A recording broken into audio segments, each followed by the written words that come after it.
Hi everyone, it's Emma, back with another GCSE chemistry video, and today I'm going to look at a year 11 topic if you're doing WJEC, which is acids and bases.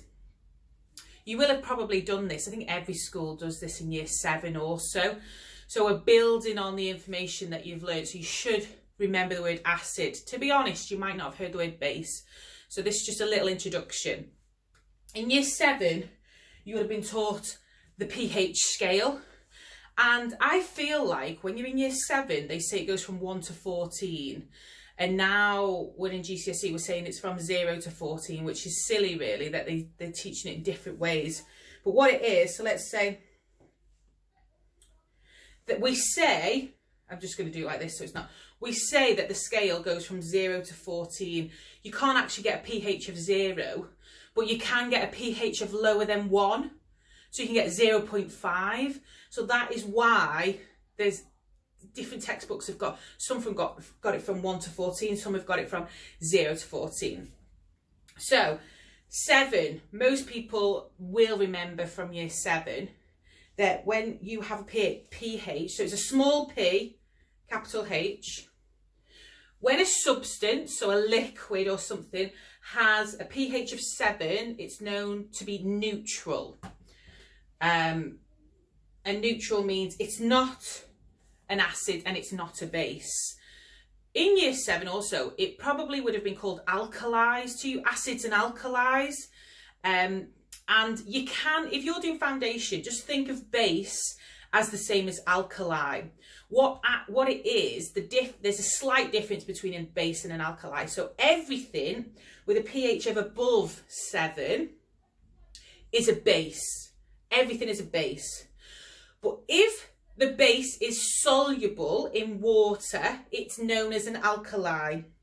So if you can see it, and it looks like a liquid, and it's got a pH of above 7, it's known as an alkali. But everything with a pH of above 7 is known as a base. So if you're not getting what I'm saying, just think of bases and alkalis as the same. But the definition is, an alkali is a soluble base. So we've got bases on the right hand side of the pH scale above 7, and then we've got acids on the left hand side of the pH scale. So let's get it. You've probably seen, hopefully you can see that, you see the colours on it.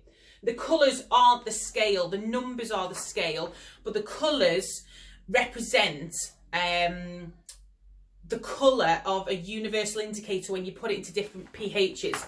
So if you put universal indicator in 7, it'll be green.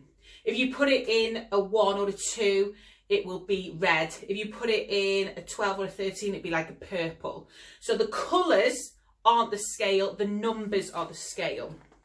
So this video is just looking at acids and bases again, the fact that base is quite a new term probably. You've heard alkali in the past. It goes from 0 to 14.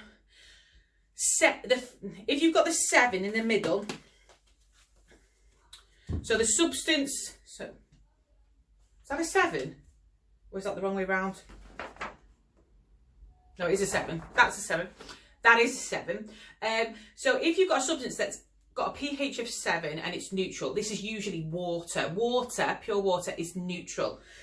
As you get further away from the number 7, the stronger the substance is. As in, the further away from 7 a base is, the stronger the base is, and the further away from 7 the acid is. So let's say 1, that's a strong acid, compared to a pH of 5 or 6, they're known as weak acids.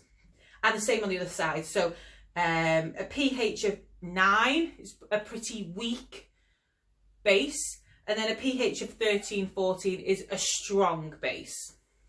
And that's all I'm going to do. This is an introduction to the new topic of acids and bases, and hopefully that has recapped you on your year 7 work. Thanks for watching. I'll see you again soon.